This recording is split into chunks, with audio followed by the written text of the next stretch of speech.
The play we're going to talk about today is called the Peasant Strike. And Fiore basically says that a peasant is going to attack you in a particular way.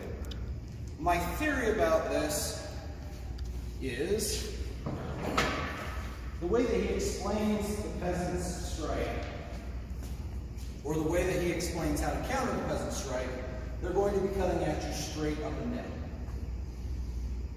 My theory about the reason they're going to be cutting at you straight up and down is people tend to do things with tools that they normally do. If you are used to splitting logs, you're used to chopping straight up and down. It's different from felling trees, that's different, but if you're used to splitting logs, so you give them an axe, and he actually says that it's good against a pole axe or a heavy staff or a light staff. But the whole idea is that if you're going to come straight up and down at somebody, there are some very easy, very quick ways to counter that aren't incredibly difficult. So what he tells us about the footwork, and we're going to practice the footwork first, and then we'll get the swords involved. He says, when he launches his attack, immediately advance your left foot to your left off the line, and also step sideways to the left with your right foot, receiving his strike in the middle of your sword. He also tells us that you start out with a narrow stance. Part of this is so that you can move a lot further to that left. But the way that the footwork works is if I'm coming at Jack, and I'm coming, or he's coming at me and he's coming straight at me, I'm going to, okay, there we go. So I'm going to step to the left, move my right foot. He has missed. He's missed that straight attack. He's missed coming straight down at me because I've stepped and I've stepped.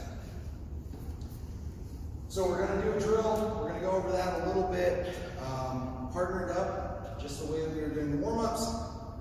Again, we'll just do it a couple of times. The idea is we're not going to go over it a bunch and kill ourselves, but the footwork in this play is incredibly key because it doesn't work if he makes that strike for me to just stop it right here and then try to move around. The footwork is what really drives this play. Okay? So we've got that foot, make sure that you're really getting out here. Because what you want to do is you want to clear your bottom. You don't want to get so far out that you're driving way out there. Because then that puts you in that position. But if you're in here, he's missed, and now you've got touch. And you hit his hands, you hit his head. And that's what he talks about next, right? Okay? Yeah.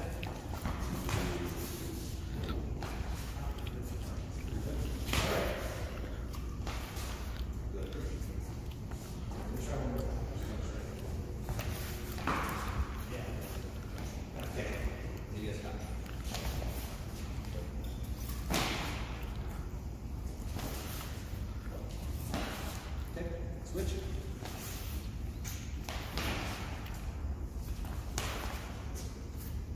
Play is very similar. So if I am coming at Jack straight down, he is going to meet it in the middle. He's taken that first step. He's then going to cut around, and he says then you can cut to the head, you can cut to the arms, or you can thrust to the chest. This is really easy because this isn't about meeting force with force.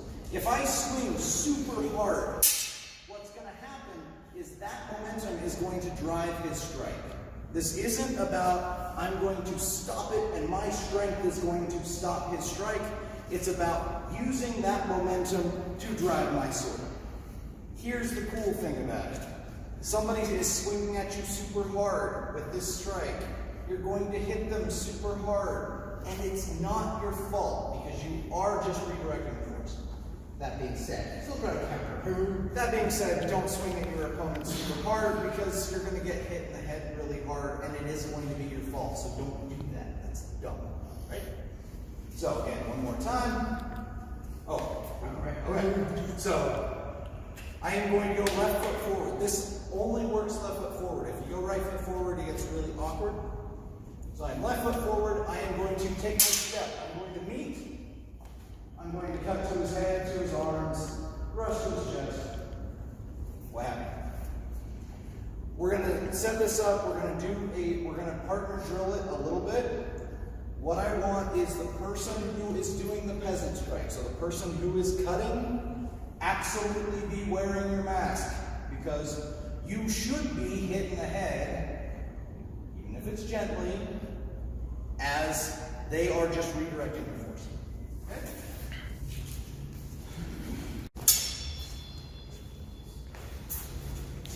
Now make sure that you're stepping close enough that you're making eye contact. I know, I understand that you might be doing it just so you don't hit it too hard, but yeah. Yeah.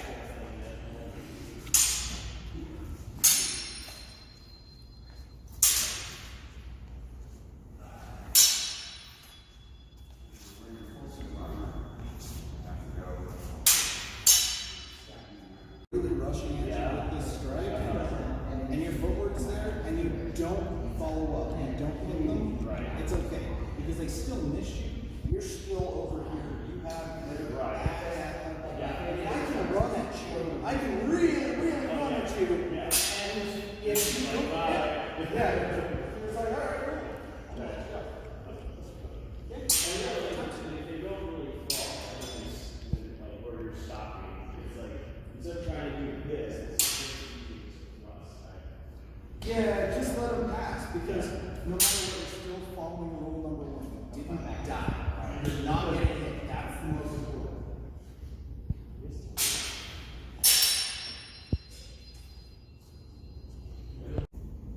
So one of the things that I wanted to point out there is it's really important that you meet their strike with your strike. If Jack is making that strike and I get a little too ahead of myself, I get a little too preempted, and I just stop and go to move, it doesn't work. I have to make that blade contact. I have to make contact with his sword on my sword. And then, does that make sense? That simple contact, even though you're primarily redirecting momentum, is enough to stall the momentum of his sword. So even if he does change the direction of the strike and is then trying to strike into you, it's unlikely to actually cut through anything. Right.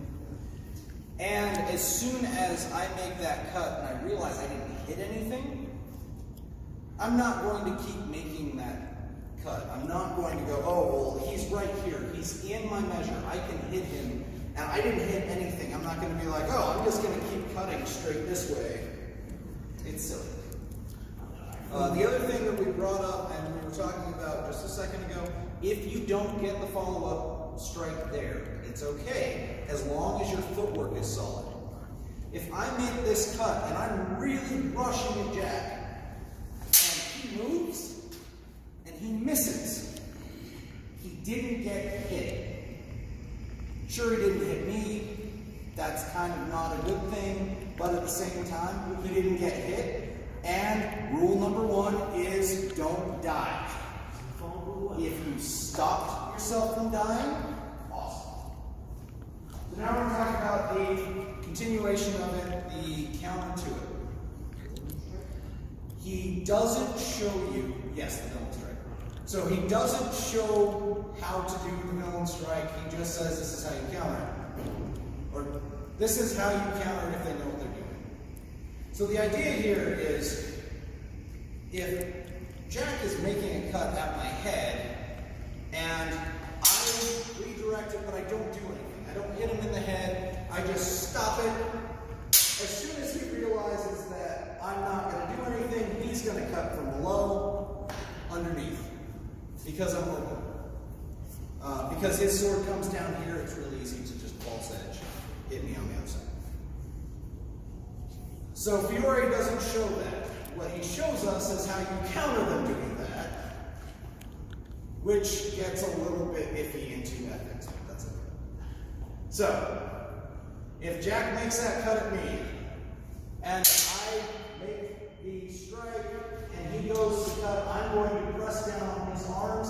This has stopped his strike from doing anything. If he brings his point up at this point, it's minor. He's not really going to cut anything with it. It's kind of tippy. That hand press, I have lost all strength that I had. Yeah, and it's not a good cut. It's not a good cut for him. You'll live. And if this is sharp, you may take off one of their arms or cut really deeply into one of their arms. Moving against your sword will hurt. And the more they press, the more you're going to cut into their arms, and it's just bad. So, right. So we're going to partner up. We're going to do the same thing. This time, rather than continuing through to that strike, you're just going to make sure your footwork's there. You are going to redirect it, let it come off the sword, and then press down on the arms. Okay? Masks. Yes. That's when you press down on his arms. Oh. So I'll throw. One. What was that? I'll throw going. And at that point, just kind of press into his arms, really deep. That hurts inside of the strike. Right, right. And it's effective because you're pushing it against the arm.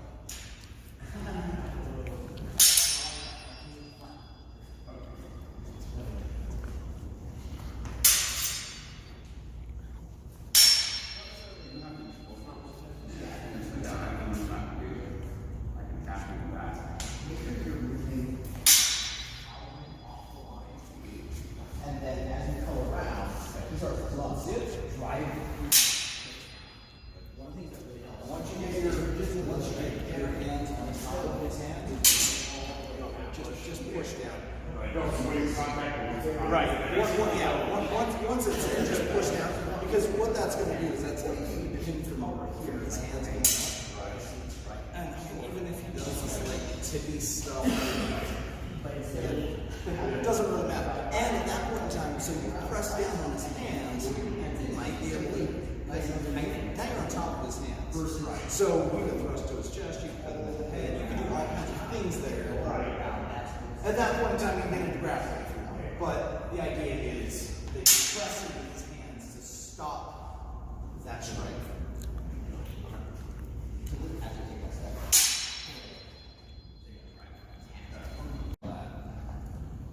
Feeling pretty good about it? Yeah, feel pretty good.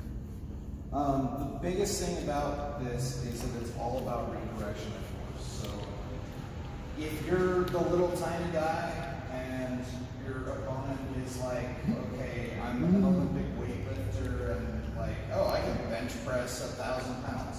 Cool. They're going to swing at you with that much force, and you're going to redirect that force. And you don't have to meet strength with strength. You want to meet their sword, but you're going to, the momentum is all going to come from using your body right and redirecting that force. Right? Something I wanted to just throw out there is, like most of the motions in this play are very circular. As you step out, you're moving in a circle. As you receive the strike on the sword, you're moving your sword in a circle as you come around. So the motions with your feet, the motions with the sword, it's all very circular. Okay, cool. All right, we'll take a minute and grab